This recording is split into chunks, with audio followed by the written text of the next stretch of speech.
So we want to welcome our brother student minister Troy Muhammad of Muhammad Mosque #1 in the city of Detroit. Assalamu alaikum, my brother, and Ramadan Mubarak. Well, alaikum salam and Ramadan Kareem, dear brother. Thank you for having me. Thank you for this great show. And thank you for your hard work in the area that you've been assigned to by our leader, teacher, and guide, the Honorable Minister Louis Farrakhan. Oh, praises due to Allah. So we're going to get straight into it. So, Brother Troy, how is it? I would like to begin by asking you, how does it feel to be the student minister of the very first mosque established in the Nation of Islam in a city where the Savior first made himself known and his mission known? Well, dear brother, you know that it never came to mind until later on. You know, as I mentioned in that clip you just showed, I came to the Nation of Islam while in a prison cell. I was exposed to the teachings while in a prison cell. So when I was blessed to be freed from that prison cell, you don't go to the mosque with the idea to lead the mosque, because at the time we had a great minister and Minister Dawood Muhammad, and then we had another great minister who returned to the city of Detroit, Minister Rasul Muhammad. Great captains like Majid Muhammad. We had Carlin Muhammad, Roy Muhammad. With men like that before you, you never give thought to leading. You just give thought to following and finding your space in that space. So, when Allah created circumstances that put me as the student minister of that mosque, I just fell in and closed the gap that I felt needed to be filled at that time. And it wasn't until later that, you begin to understand the great significance of that mosque #1. When you consider, who the first minister of the mosque was, which of course was Master Fard Muhammad appointing, Elijah Kareem, the most honorable Elijah Muhammad. And then you can, in the city of Detroit, we have such a great response to the coming of the Honorable Minister Louis Farrakhan.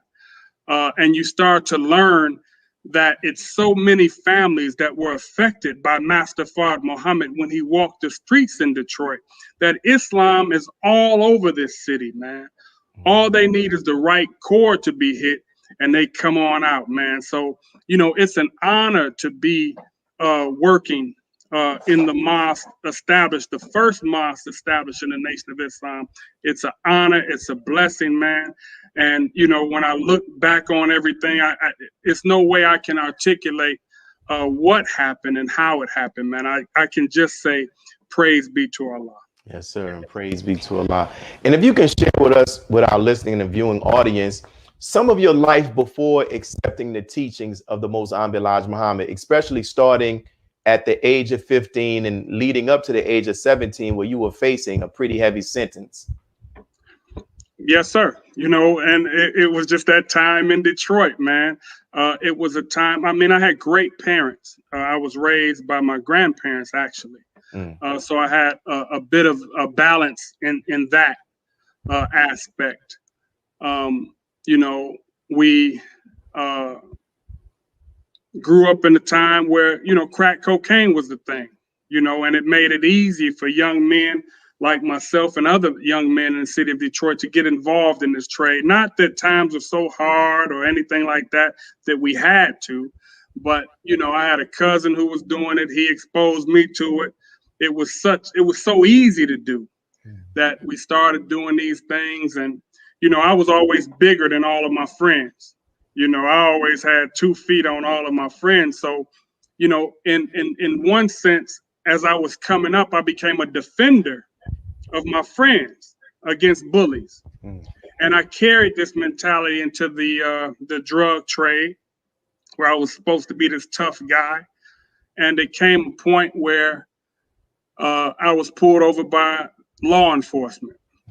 And since I had spoken such tough words prior to that, the only thing I could see doing was getting into a shootout with those law enforcement officers. Eventually, I was arrested and prosecuted for attempt murder on a police officer. And I was given 25 to 50 years to do at the age of 17. Prior to that in Detroit, I've been shot 9 times on 2 different occasions. One time, someone trying to rob me for a coat. The other time, I was being robbed or tried to be robbed for finance. Neither time I had such the mentality where I wouldn't give up anything. So Allah, put me in that position. Or I put myself in that position, but praise be to Allah, I learned a lot from it. But I ended up in a prison cell at 17, 18 years old with a 25 to 50 year sentence. Well, praise be to Allah that you are still here. And this is part of the reason why we named this show, I Have a Testimony, because you surely have a testimony that I know as others watch it now and later on the rebroadcast, they will be inspired. So in prison, you accepted the teachings of the Most Honorable Elijah Muhammad. Can you explain with us why you accepted the teachings and how you came to accept the teachings of the Most Honorable Elijah Muhammad while in prison? Yes, sir. Well, I mean, in prison, I remember Minister Ava Muhammad one time saying that as Black people, we operate as though we have a pillow over our head. So it's like we're operating for survival. Everything that we're doing is for survival. So it wasn't until I, or even, brothers like me, they get in a position like that they're able to really concentrate on themselves and some of the things that they've been just glancing over all that time, because you're out there hustling, you're out there running, people chasing money. So you never really get a time for real serious reflection. I think that's what the prison cell offered me, serious reflection. So I was able to study the men around me, look at the men around me to see how they carried themselves. And I noticed a group of brothers who, carried themselves real disciplined and clean, which really reflected, how my grandmother made me carry myself as a child. So I looked at the Muslim brothers and I said, well, if I ever joined any of the Muslim groups, them would be the guys I joined right there. And, I didn't get into it immediately. But one day, while in my cell, on the prison rock, that's where all the guys are housed. It comes points of the day where, things happen or, things get quiet. And if something is quiet, that means something good is on television, usually some video with women in it or something like that. So everybody's glued to their TV. This time it got quiet, but the Honorable Minister Louis Farrakhan was on the Donahue show. And he had the attention of everybody on that unit, which was about 50 guys. And it gave me the chance to see him for the very first time in person. I'd heard the name through Public Enemy records. And I had a friend, Brother Lamont, who had joined the Nation of Islam while he was in the Marines. And he had came back and mentioned the name to me, but I never had a face with the name. So when I was able to see him on Donahue, as a guy coming from the street with this tough mentality, where you use brawn and you use guns and you used other things to push and intimidate. I saw a man for the very first time control with just words and a smile. You know what I mean? It wasn't like when your mother, your grandmother control and say, shut up, you know what I mean? Or you're going to get this. But he was controlling with intelligence and a smile. And I was just so impressed by that. I said, who is this guy? And then, we watched the show and even the audience, I saw how the audience changed from a very hostile audience, how, he had an effect that even changed the mindsets of those who were listening to him, who came to fight with him. But by the end of this thing, they were kind of on his side. And to continue, Phil Donahue had a second show.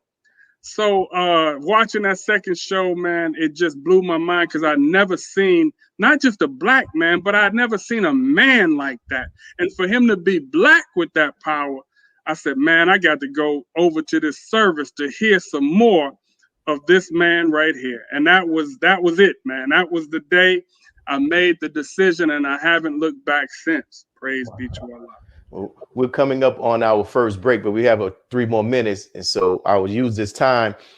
Did the impact, were other inmates there watching, who were watching the minister on Donahue? Were they also impacted? Were they end up joining, or was just you, for as your recollection? Oh no, it wasn't just me. You know, it was you know, many joined on that day. You know, many joined on that day. And the thing about prison is that his words allowed us to set a new tone with our life, man. You know, to be 200, 300 miles from home, locked in a cell, man, and trying to find some definition of what your life is going to be.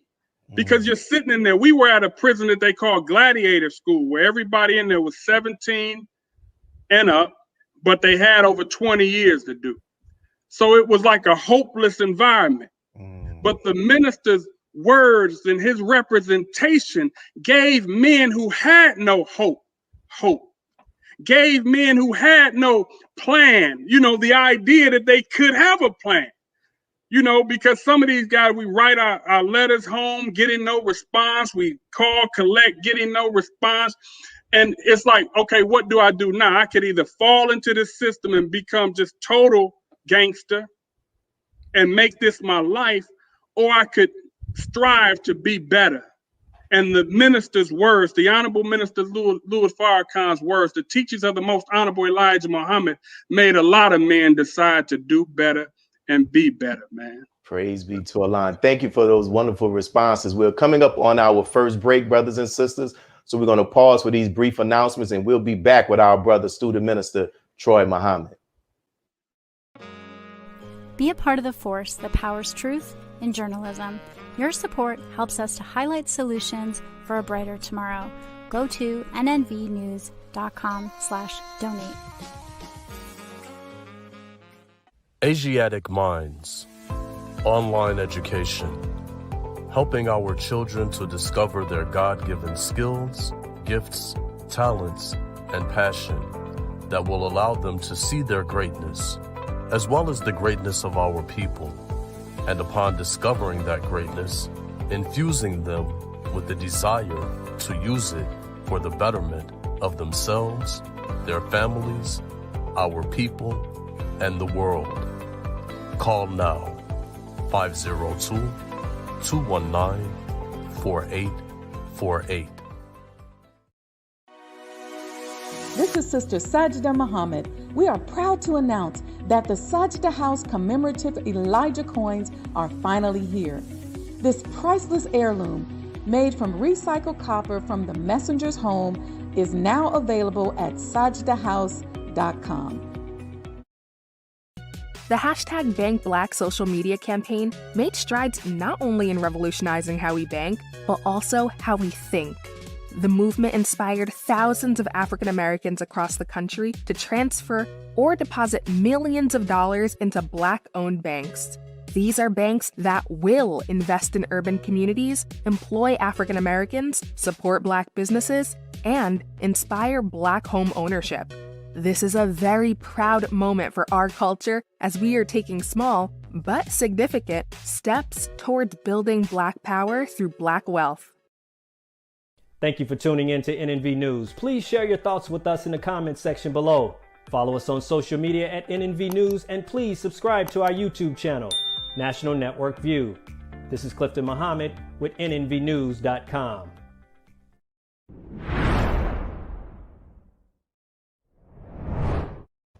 Our guest today accepted Islam in prison, and doing so sparked a change in his life.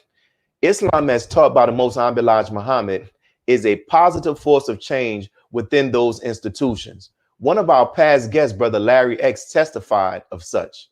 And what ways did you see, if you can, and briefly, that the teachings helped to make the even the environment safe for those who work there in addition to the inmates? Yes, sir. Do that briefly. Thank you, brother. I'll be very precise with that, brother. That alone, when we were able to accomplish that, stop the GDs and the vice lords from fighting one another, stop the Crips and the Bloods from banging with one another, getting our Sunni brothers, to have a little more mercy for our Christian brothers, sweating with the Native Americans, brother. That alone, we have done that across federal prisons in this country. And that alone, brother, making it safe for the guards. But the guards don't want to make it safe, brother, because they make money. Some of them, not all of them, because I had guards and we had guards who loved us as well. But they couldn't speak up, just like the bad police that you see today. But they couldn't speak up without being condemned. So that environment, brother, I've seen brothers who couldn't read or write, black man, who were coming to these teachings, brother, and within a year or two, brother, they reading and writing. So Brother Troy, you accepted the teachings of the Most Honorable Elijah Muhammad in prison, and I heard you share on an interview with Brother Munir about how you began to start evolving and elevating in your conscience and your accomplishments. So can you talk about some ways that your life began to change positively behind prison walls after accepting the teachings? Well, I mean, it's an immediate change because, in prison, you're in a glass house, so everybody can see what you're doing. It's not like you can hide a change or fake a change. You know what I mean? Mm-hmm. We were extreme, but brother come and he's in the study group and he eats a pork chop, brother, he's out. You know what I mean? If a brother is out of line doing things, smoking cigarettes, all this type of thing, we were putting brothers out, man. And it was extreme at the time as I look back on it. But that was the glass house that we were in. So you had to either line up or not, man. You know what I mean? We had workout 3-4 days a week. You had to be there. It wasn't no missing. It wasn't no plan. We had to do stuff. We had to memorize our packets.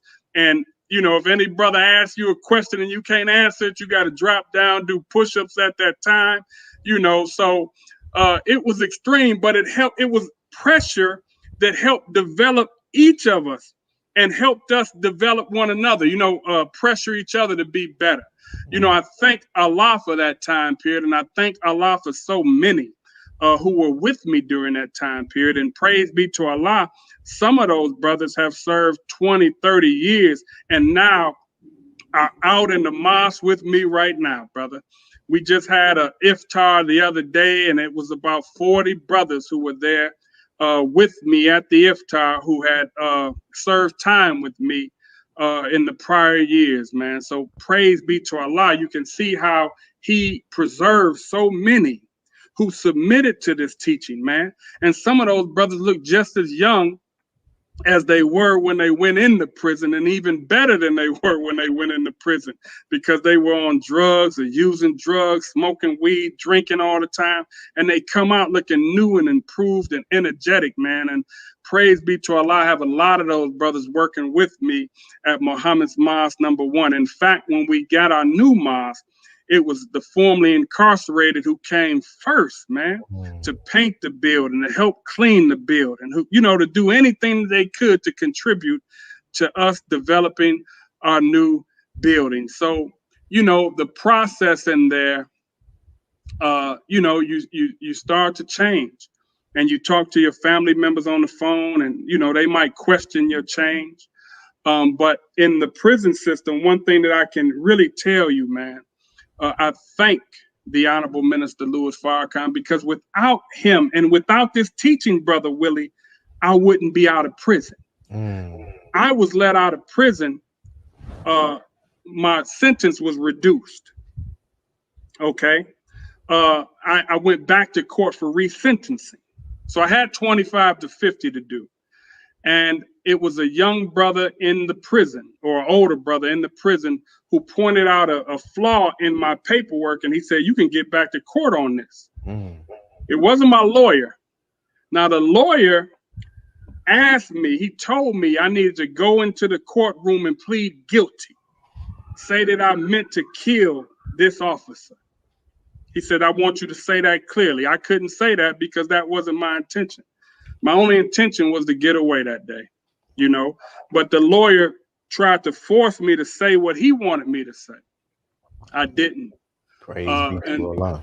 So the lawyer wasn't working to get me out, but this inmate pointed out a flaw, and he said, take this to your lawyer and make him file it, you know. Man, and beautiful. I did that, and I got back to court on that, which the inmate pointed out. And what it was that the judge who sentenced me, he said, I'm giving you 25 to 50 years because you shot an officer of the law. And in shooting an officer, you're not just shooting an individual, but you're shooting all of civilized society.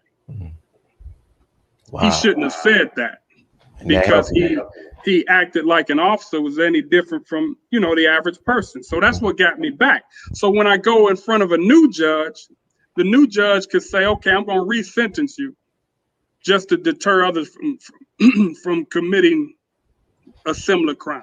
Wow. But she looked at my record and she said, you are an inmate. Your record is perfect. She said, you are the perfect example of reform. She said, so if I could give you less time, I would. But I'm going to give you what the guidelines suggest, which was 5 to 10. So she reduced my sentence from 25 to 50 to 5 to 10. And I end up doing 12 altogether, the 10 maximum plus 2 for the gun. But I wouldn't have had an exemplary, that clean record without the teachings of the Most Honorable Elijah Muhammad and the guidance from the study guides from the Honorable Minister Louis Farrakhan, because they demanded that we change and that we do better and that we be respectful of the laws of the institution and just be respectful to ourselves. So I didn't get in trouble. I went in there and I got my GED. I got 2 years of college, an associate's degree. I got certified in welding and other programs like that. So my record was looking great, but it's based upon the teachings of the Most Honorable Elijah Muhammad. So if I didn't have those teachings, I would have done 25 or maybe over 25 years. But because of the teachings, because they demanded me to change, it created a record of change. And that record of change had me released at an earlier date. Beautiful, man. Beautiful. And brother Troy, with your experience, what advice would you give to those brothers or sisters who have accepted Islam in prison and who are in a transition of being released or have been released? What advice would you give them about their transition from the prison onto the streets into the mosque? Well, I mean, it's different for every person, right? Because we're all different human beings and our roles are different. However, I think many of us came home thinking that the mosque was a perfect place, right? Because in most cases, all we get to hear is the messages of the Honorable Minister Louis Farrakhan. So it's like you're listening to a perfect man, you know, you're listening to a perfect word. So when you come home, you expect that. But that's a wrong expectation, because we're all getting cleansed at this point. You know what I mean? We're in the mosque because we're getting cleaned up. We're in the mosque because we got problems. We're in the mosque because we need help. But sometimes we come out of prison, you know, just feeding directly from the minister. So it's like, man, I'm this, I'm that, you know, and we get an arrogant positioning too. Or we say, you know, I've heard it said amongst brothers, you know, if a guy ain't been in prison, he can't tell me what to do. But you've been listening to the Honorable Minister Louis Farrakhan all this time, and he hasn't been in prison. It's just that he has the word of God in such a way that it unlocks all prison bars from all of us. It don't matter if you're in a physical prison, a prison of debt, a prison of slavery, a prison of self-hatred. He unlocks that with his words. So, you know, I think, you know, of course, to be patient with the process, to be understanding with the process, to apply those study guides that you've been studying all this time to every situation in your life, because it works, it works, it works.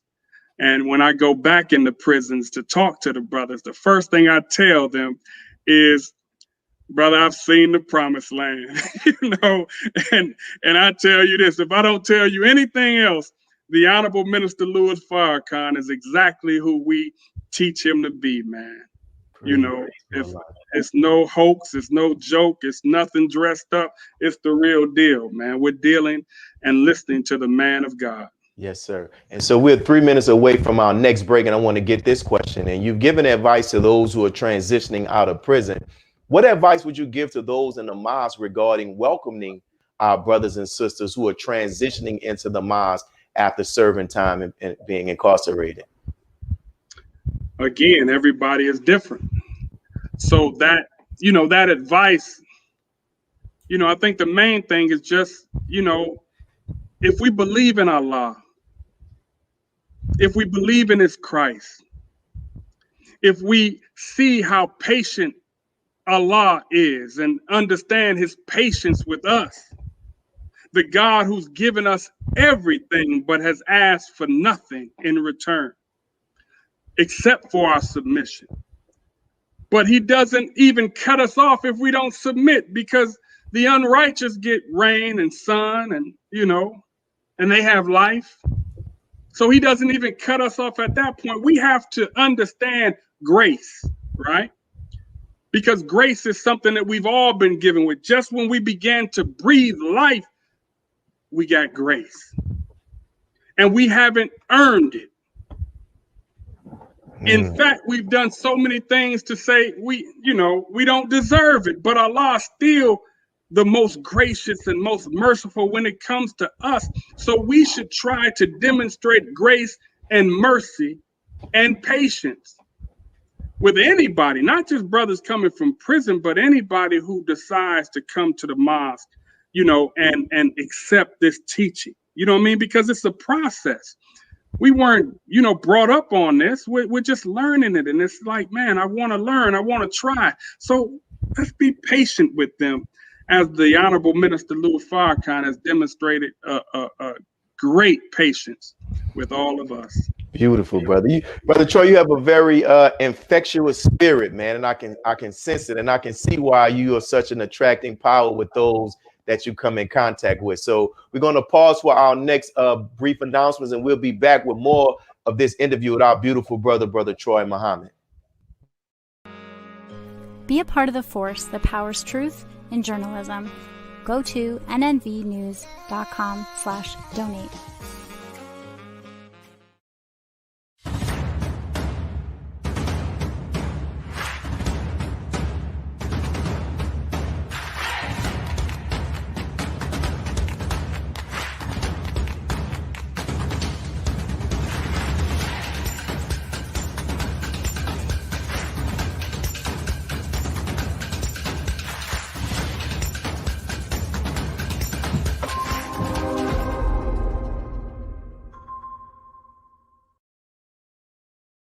Worldwide, 24 hours a day, 7 days a week. Download the Final Call Radio app and take us everywhere. On your phone, on your computer, on your tablet, on Instagram, Facebook, and Twitter. You can also log on to finalcall.com and click the Listen Live button, or finalcallradio.com. Final Call Radio, the official voice of the Honorable Minister Louis Farrakhan and the Nation of Islam. Please share your thoughts with us in the comment section below. Follow us on social media at NNV News, and please subscribe to our YouTube channel at National Network View. I am Anissa Muhammad with nnvnews.com.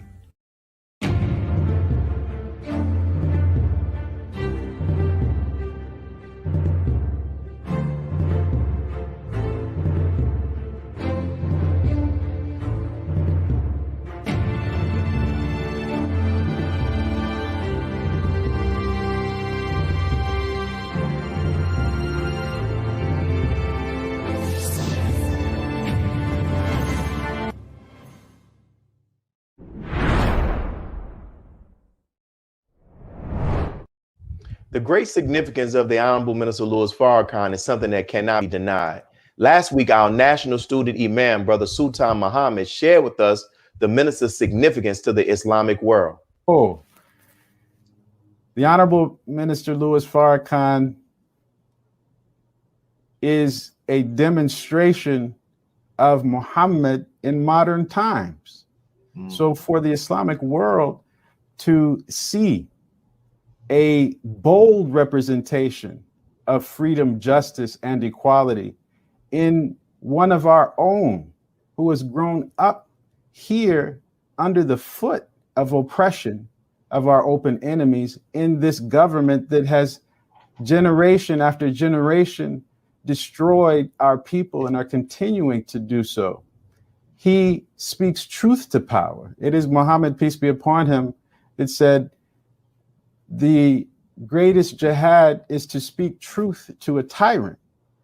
So in the belly of the beast, we see the representation of the Honorable Minister Louis Farrakhan standing up to the ills and the wicked domestic policies.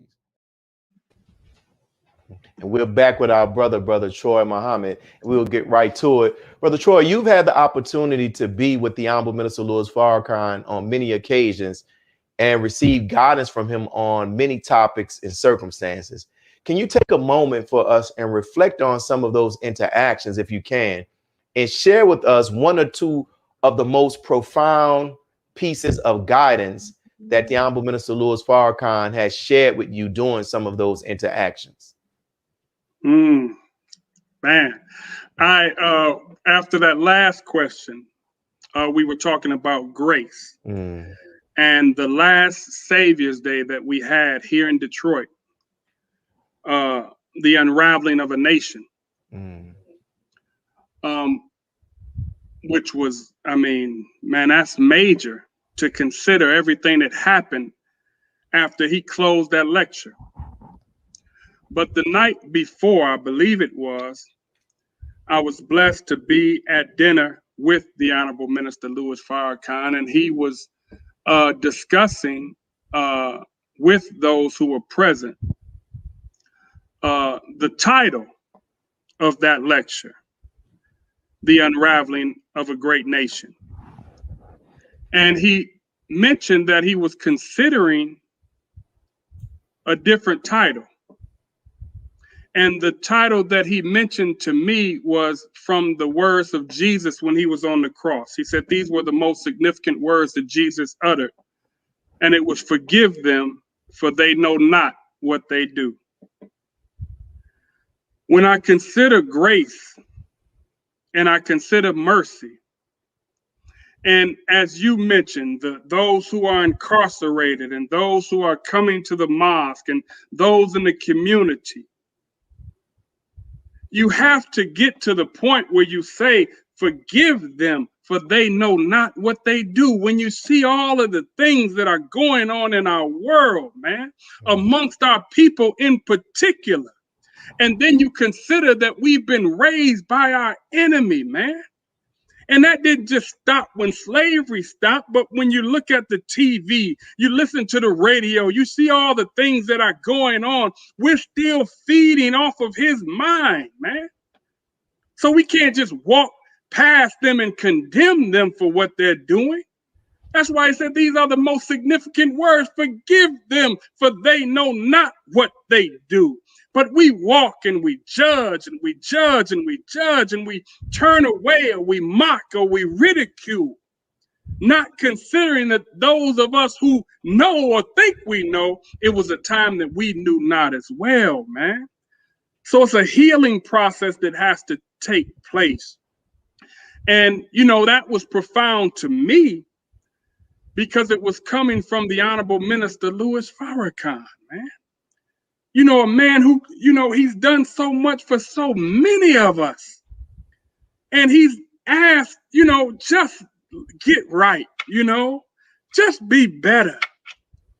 And he's saying, you know, and then we go and we do all types of stuff, man. And he says, forgive them, for they know not what they do, man. It's just that type of man that we're dealing with. And his words, he doesn't have to say anything too different. But I remember, I think you were present when we were at dinner at the Palace in Chicago. And he said that faith is the key. Now that sounds pretty general, and you've heard it before, but coming from him, it has a different ring and a totally different spin on it, because this is a man who called 1 million men to Washington, D.C. on a Monday, and over or 2 million showed up. This is a man who, everybody doubted it when he said it. No, they couldn't do that. The march Dr. King only had 250,000, but this man called for 1 million, and over 2 million showed up. So when he talks about faith, it hits different. You understand what I'm saying? Because he's demonstrated faith and produced faith and showed us right before our eyes. That's why the final call, the following issue said, a glimpse of heaven. Because he showed it to us, Brother Willie. He showed us what it looked like. So if you were on the mall, over 1 million men, you can bear witness, and many have bear witness to me. It was no fighting. It was no weed smoke in the air. It was no a shooting or anything like that. The stuff that we see on a daily basis in our cities, on that mall, 2 million black men, none of that took place. So then I have to consider, as the student minister in the city of Detroit, it's only 700,000 people here. So if he could produce peace for one day with 2 million, then we, with that same word, should be able to produce peace amongst the 700,000. And that should be able to be recreated and reduplicated in the cities around the country and in the world. Yes, sir. Brother Troy, I think you shared this publicly, and I believe it was at Mas Mariam. You talked about the impact of the Honorable Minister Louis Farrakhan on your mother and words that she shared, if I'm not mistaken. Can you share with those who may be listening, who are listening right now, who haven't heard that, about that testimony? Can you talk about that? Oh, yes, indeed, man. Since then, every time I'm blessed to talk with the Honorable Minister Louis Farrakhan, the first question he asks is, how is your mother? And now when I call her, the first question she asks is, how is the Honorable Minister Louis Farrakhan? So it's been a great thing for me. But, one of the Savior's days came, and my father passed away. And, the minister, being the great minister that he is, he asked, could he come to the funeral? Wow. And, but it was far from where the hotel was. So I kept saying to him, it's too far, brother minister. I didn't want to, burden him at that time. I just didn't want to burden him. So I kept trying to discourage that. And he ended up sending Minister Ishmael. But he said, since you won't let me come to the funeral, he said, I want you to bring the funeral to me. So he allowed me to bring my whole family and everybody who attended the funeral to the hotel room so he can see them and talk to him. But one of the things that he asked me how things were going in Detroit, and I told him I felt good about it.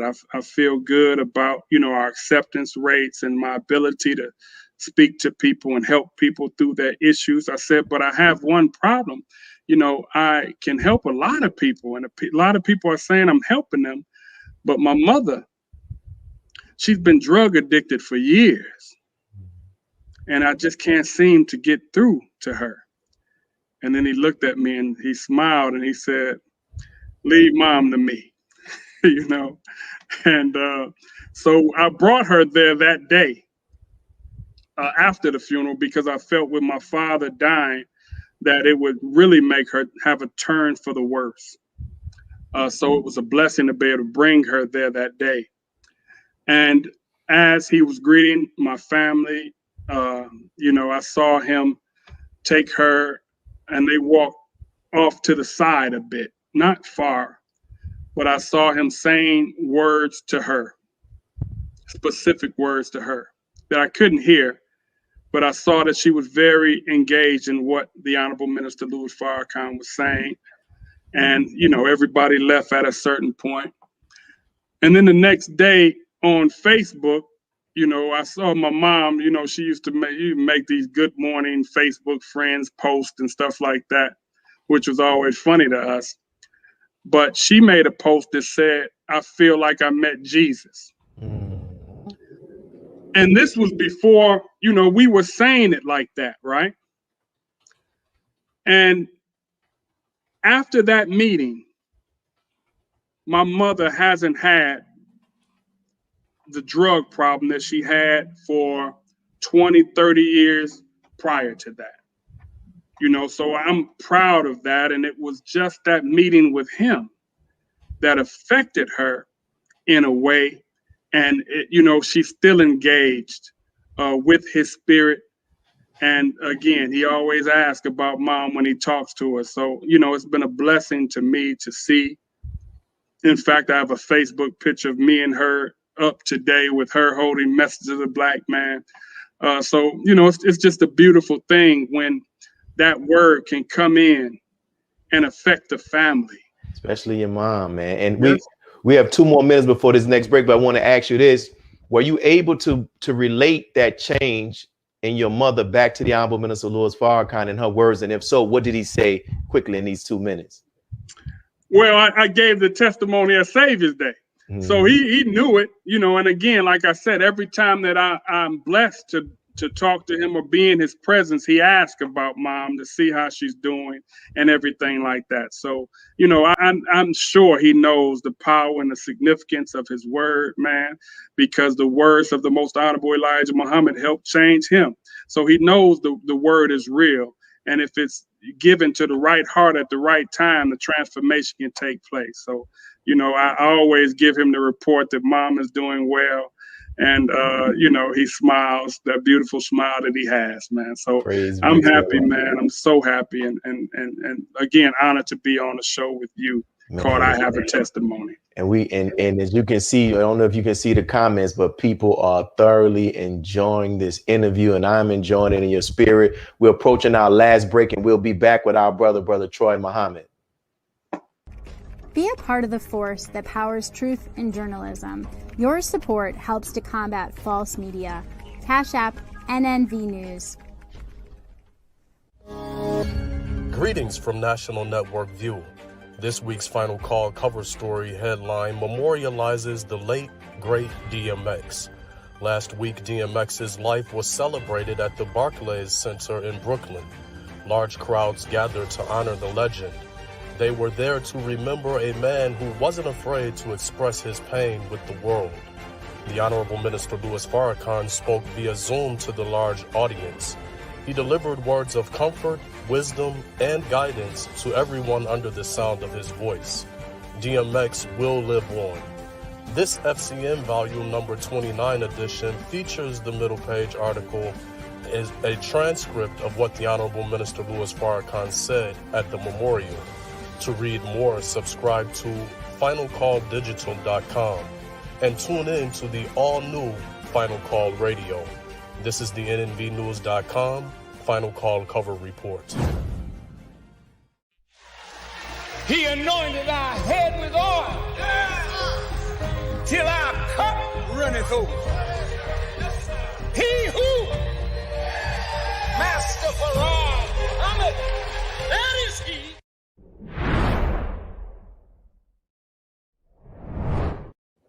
The city of Detroit has been the host of our annual Savior's Day convention often.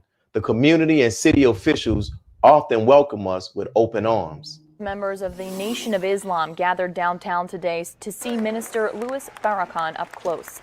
The group's leader entered the Joe Louis Arena this afternoon to a massive crowd of cheering supporters.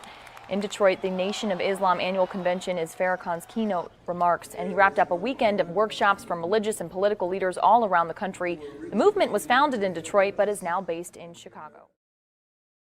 So we're back, brothers and sisters, and we're hoping our brother look like his camera. There he is, he's back. So thank you, my brother, for sharing that powerful testimony and everything that you've been sharing, and people are loving it, and I'm loving it as well. My next question I want to ask you, you know, this show is titled I Have a Testimony, and it's geared to have our guests to give testimonies about their own lives as you are doing, and to give testimony about the Honorable Minister Louis Farrakhan to free him in the minds of people who have been negatively impacted by this false propaganda that has been thrown out about him. So with that, if you had the opportunity, my brother, to stand before the world and share with them 3 qualities of the Honorable Minister Louis Farrakhan, or things, observation of how you've seen him interact and handle people, what would be those 3 qualities or those examples of you seeing that testify of who he is? Oh man, I mean, the only, sometimes when we're at dinner when we're blessed to have dinner with the Honorable Minister Louis Farrakhan, I can just look, I can't do anything but look at him because he's such a beautiful human being. Serve him, man, and you see how he treats everybody in the room as though he's their servant. It's not just the people who are considered high and mighty or with positions, but he treats everybody, man, as though he's a servant, and he treats them with love. His qualities are endless. I mean, I don't know if I could pick out 1 or 2, but I think the best thing, when you talk about testimony, testimony when you're in a court of law, go ahead, can free a person or it can incarcerate a person. And so testimony in this show is very important, man, for us to say what we need to say about a man who has freed us. And I think the best way that we can testify is not just in our words, but it's what we do, man. Because I shouldn't have to defend the Honorable Minister Louis Farrakhan. I should be able to just get in front of you and say, I was blind, but now I see. I was deaf, but now I hear. I was dumb, but now I speak. I look at my history, man. When I went to prison, the prosecutor's name was Mike Duggan. Okay. He was the head prosecutor. He's now the mayor of the city of Detroit. Wow. So the man who prosecuted me now calls me for guidance and help and advice on a regular basis. The sheriff was a man named, I think, Warren Evans, and you have Benny Napoleon. All these people were involved in leadership at that time, but now they work with me and ask for my help in situations, man. So I can show in my history the value of his words and how his words have helped and lifted and guided and shaped, man. It's just a beautiful thing to be in the presence. And one thing about incarceration, I think the most beautiful thing about the teachings is that when you tell people that you were incarcerated, they don't even believe it, man. They don't even believe it because of the transformation that takes place because of these teachings when applied. The Honorable Minister Louis Farrakhan is the greatest human being I've ever met, man. I've ever cast my eyes on. And my grandmother is right behind him. She was the best person who has ever come into my life. And I never would have thought anybody would come in, man, who would compare to that. But this man has given so much, man. Given. We have a new mosque in Detroit. But he wanted to buy it himself. That's the type of man that he is. And I went, around because I wanted to show him that we could do something for ourselves, man. But it was his desire to buy the mosque. He has offered his support and help for the mosque. He's not a man who asks, but he's a man who gives and gives and gives, man. So praise be to Allah, man. I'm so thankful to have come in his presence because it's changed the entire course of my life, man. I'm everywhere today. Every door is open in the city of Detroit for your brother, but it's because I lead with the name of the Honorable Minister Louis Farrakhan. But once you get in those doors, you have to demonstrate the teachings that he's given us and the guidance that he's given us, man. So Detroit has been good to me because of the guidance and teachings of the Honorable Minister Louis Farrakhan. And, we've even expanded outside of Detroit. but it's all based upon these teachings, man, and trying to apply what he's given us, man. Yes, sir.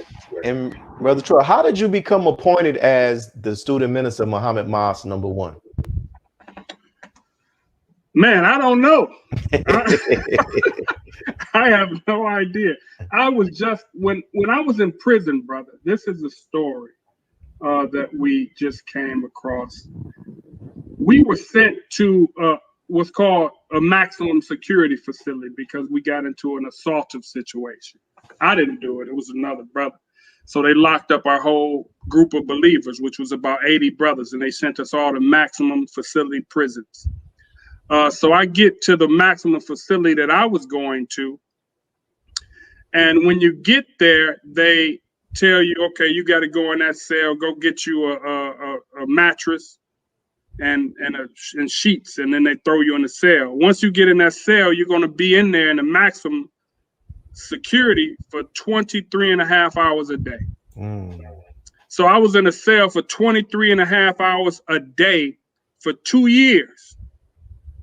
The only time they would take us out the cell is they would take us out on like a dog chain and put us in another cage outside so we can get some air. Then they take us back in the room 23 hours a day. The mattress that I picked up that day, it was a used mattress. They hadn't changed the sheets on it or anything. I didn't know that until I got it in the room. But when I opened it up, it was a Maulana Muhammad Ali translation of the Holy Quran in that mattress. It was in that mattress, brother. And that would be the book that would be in that room for me 23 hours and a half each day for the next 2 years, man. Wow. And I'm saying that to say, I don't know how I became the student minister of Mosque #1, but I can look back on my past and see how things happened to develop me to be ready for that. You know, I was just trying to be a good assistant to Minister Rasul at the time. I was trying to help in prison ministry with Minister Victor at the time. I had no idea or no desire at that point to be the minister of the mosque, because you had a great minister in Minister Rasul, and you had a list of student ministers that was serving as his assistants. I didn't think I was there on their level with them. I didn't think like that. But when it was time for Minister Rasul to leave, he said to me that, you know, he said the minister told him he had the type of heart that if he made mistakes, that he knew that he would be doing it with a good intention based upon his heart. And Minister Rasul told me, well, your heart is 3 times my heart. So I know if you were in position, you wouldn't misuse the believers. Not necessarily that you had all the wisdom and all this type of stuff, but you have the type of heart where you wouldn't misuse and abuse the believers. So I think that is how I got there. And then we have to, as you know, as a student minister, you got to continue to work hard and do the things you need to do to stay there, man. You know, we've been in Detroit. We've been leading with the words of the Honorable Minister Louis Farrakhan. We have a great staff here, man, and we're trying to make things happen and do this work to help resurrect our people, while at the same time being conscious that self-improvement is the basis for community development, man. We can never stop that path, because if you stop on that, the testimony is no good. Sir. And then we close out on this last question. What would you say is one of the most valuable lessons you have learned while serving in the post of a student minister of Muhammad Mosque #1? Well, it would have to go back to forgive them, for they know not what they do. You know, it's that we're all in a process, man. And just because I'm the minister of the mosque, you know, people look at the minister of the mosque as, okay, that's the apex of it, you know, and he knows everything. He knows what to do, where to go, but we're all in a learning process, man. And we have to keep that in mind, that we're all in a learning process. We're all in this thing together. We're all trying to get better together. The mosque is our hospital. The Most Honorable Elijah Muhammad, the Honorable Minister Louis Farrakhan, they're our doctors. And we're taking a prescription to get better, man. So I can't judge you because I can't see inside you. I don't know or understand what motivates you. I don't know what experiences have placed you in the position that you're in. I don't know what happened to you to make you make the decisions that you're making. So for me to stand over you as a judge, I just think that's so unfair, man. And to look at the Honorable Minister Louis Farrakhan and see that he doesn't do that to us. You know, I think that's been a valuable thing. So, you know, to give each man and each woman, because we're all created in the image and likeness of God. And I remember the Honorable Minister Louis Farrakhan telling me, he said when Master Fard Muhammad came to Detroit, it was a small area that they called Black Bottom. He said now the entire city is Black Bottom. So in order to lift the city, each believer has to become Master Fard Muhammad. Man. In that, just saying that, he hooked us up with God. He showed us or told us our potential to manifest God in us, man. Now, it doesn't just apply to Detroit. I'm sure it's the whole world now is a Black Bottom. That's a fact. So each of us as believers have the duty now to allow Allah to show himself through us, man. Yes, sir. So I thank you, Brother Willie, for this show. I thank you for your time. I thank you for when you came to Detroit and spoke to the believers here, man. It was a beautiful weekend. I had you on my show too, so I'm happy to be on your show this time. And I pray that, you know, after this virus stuff is over, we'll see each other again and you come back down to the city of Detroit. And I enjoy you because you were one of the people that when we were doing this, I have a testimony before, you know, we weren't doing it online, and you spoke after you did the Sunday lecture. You participated in the I Have a Testimony, and you shared. So it's a beautiful thing to have you back on. And today, my brother, you gave a wonderful testimony. Go back and look at the comments. Thank you, my brother. And we're going to close out. May Allah continue to bless you, give your family, and give all of the believers the greetings. All right. So our brother has left, and what we're going to do, thank you all for tuning in. Make sure you hit the like button. Make sure you hit the heart button. And the reason why is because that helps to increase the likelihood of people seeing this come across their YouTube or their Facebook channel. We thank you all for tuning in. We're going to close out at our brief announcements. Listen, as I always tell you, we here in the city of New Orleans in the process of trying to burn our mortgage.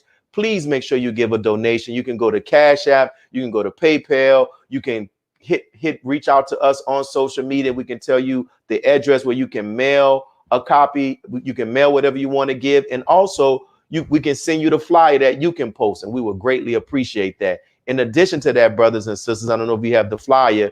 We continue to have our prayer group. If it didn't come up, well, we'll make sure that we have it on next Sunday. But make sure here it is. If in this day and time, if you need somebody to pray for you and your family, please make sure you send their names and we'll add it to our prayer list.